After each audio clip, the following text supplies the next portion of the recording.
Big boss season 7 live അപ്ഡേഷനിലേക്ക് എല്ലാവർക്കും സ്വാഗതം. അങ്ങനെ ഇപ്പോൾ ഇതാ ഷാനവാസിനെ കൺഫെഷൻ റൂമിലേക്ക് മാറ്റിയിരിക്കുകയാണ്.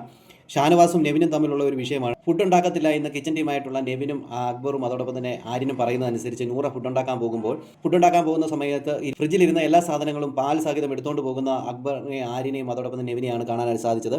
ഇത് കണ്ട ഷാനവാസ് ആ ഒരു പാല് തട്ടിപ്പറിക്കാനായി നോക്കുമ്പോൾ ആ പാലെടുത്ത് നെവിൻ ഷാനവാസിൻ്റെ ദേഹത്തേക്ക് ഒഴിക്കുന്ന വഴിക്ക് ഈ ഷാനവാസിന് വല്ലാണ്ട് ബുദ്ധിമുട്ടെന്ന് പറയുമ്പോൾ കൈകൊണ്ട് എവിടെ കൊണ്ടെന്ന് തോന്നുന്നു. അതല്ല, ഈ പറയുന്ന പാല് കണ്ണിൽ വീഴുക എന്തോ ചെയ്തിട്ടുണ്ട്.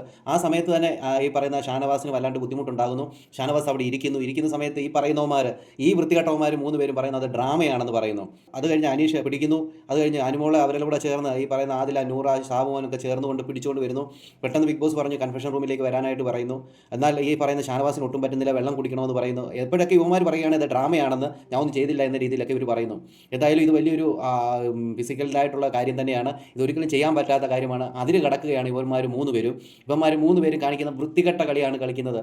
എന്നാൽ ഈ പറയുന്ന അവിടെ നിന്നവർക്ക് പെട്ടെന്ന് ഈ പറയുന്ന ഷാനവാസിനെ എടുത്തുകൊണ്ട് പോകണം. ഷാനവാസ് വിറയ്ക്കുന്നുണ്ടായിരുന്നു. എന്നാൽ അതിന് പോലും അവരുള്ളവർ മുതിരുന്നില്ല എന്നുള്ളതാണ്. അവർക്ക് അതിനും പറ്റുന്നില്ല. ഇതൊക്കെയാണ് നമ്മൾ ചെയ്യേണ്ടത്. ഒരാൾക്ക് എന്തെങ്കിലും ഒരു ബുദ്ധിമുട്ട് പറ്റിക്കഴിഞ്ഞാൽ പെട്ടെന്ന് കൊണ്ടുപോകണം. അത് അവർ ചെയ്യുന്നില്ല. അത് കഴിഞ്ഞതിന് ശേഷം ബിഗ് ബോസ് പിന്നെയും പറഞ്ഞപ്പോൾ ഇവന്മാർ പറയുകയാണ് പിടിക്കുക, എഴുന്നേക്കെന്നൊക്കെ പറഞ്ഞുകൊണ്ട് ഇവന്മാർ അവിടെ നിന്ന് പറയാൻ തുടങ്ങിയപ്പോൾ ആദിലയും നൂറയും അനുമോളും ഒക്കെ ബഹളമുണ്ടാക്കി. നിങ്ങളിനി പിടിക്കേണ്ട, നിങ്ങളിത് ചെയ്യേണ്ട എന്ന് പറഞ്ഞുകൊണ്ട്. എന്തായാലും പിന്നെ അത് കഴിഞ്ഞതിന് ശേഷം അനീഷും ഈ പറയുന്ന സാബുമാനോട് പിടിച്ചുകൊണ്ട് പോയി കൺഫെഷൻ റൂമിൽ ഷാനവാസിനെ കൊണ്ടുപോയിട്ടുണ്ട്. കൺഫെഷൻ റൂമിൽ ഡോക്ടർമാർ പരിശോധിച്ചുകൊണ്ടിരിക്കുകയാണ്. ഇനി എന്തൊക്കെ നടക്കും നമുക്ക് കാത്തിരുന്ന് തന്നെ കാണാം. കൂടുതൽ ബിഗ് ബോസ് ലൈവ് അപ്ഡേഷൻ ഈ ചാനൽ സബ്സ്ക്രൈബ് ചെയ്യാൻ മറക്കരുത്.